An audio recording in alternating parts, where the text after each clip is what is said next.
to Spear Medical Education. I'm Eric. This is the first of our skills videos, so we're going to be shooting these live and we're going to be demonstrating some practical skills for you.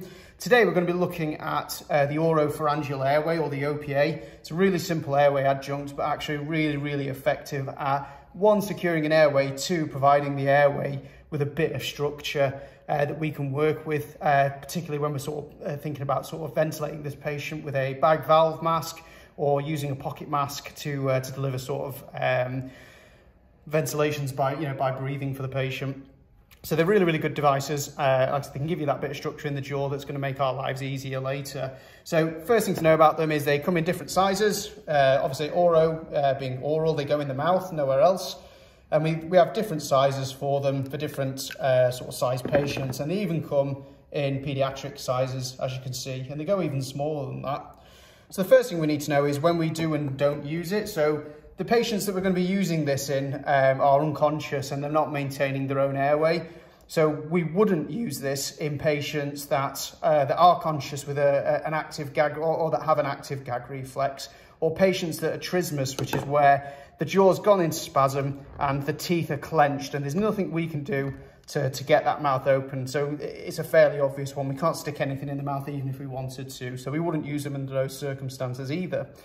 So the next thing we need to know is how to size them. So they do come in different sizes, as I've mentioned.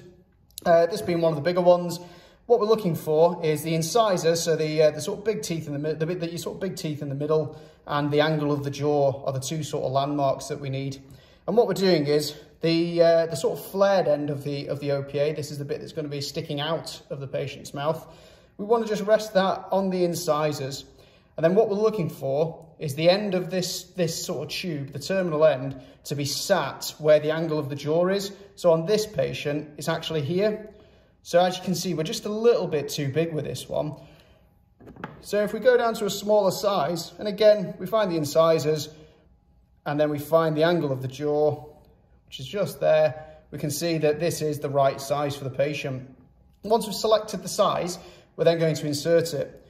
So we're going to open the patient's mouth by extending the head a little bit, and what we should get is the mouth opening. This is obviously for your patients that don't have any cervical spine concerns. So we extend the head a little bit to open the mouth, and then we're going to insert the device actually upside down, so the opposite way to where the patient's natural anatomy goes. And we're only going to do this for half of the distance that we're going to insert it. So once we're halfway in the mouth and we're beyond the tongue, we're then going to pivot the device so it catches the back of the tongue and then passes over it nicely. And it should just be sat like this, just slightly proud of the mouth. And then if you can imagine, that tube ends up in this position. And what that's doing is stopping the tongue moving backwards and coming into contact with the roof of the mouth or the back of the throat to occlude the airway, to stop the patient being able to breathe. So that's it. That's inserting an oropharyngeal airway in an adult. For a child, all we do is use obviously a smaller device measured for the size of the child, and instead of going in upside down and then twisting halfway, we're just going to go in with the anatomy. So we're just going to follow the anatomy in with the device. And the reason we're doing that is because children tend to have a very tender, soft palate on the upper the roof of the mouth, and we can cause a lot of damage by inadvertently pushing this against it. So with little children, we're just going to pass it in with the anatomy.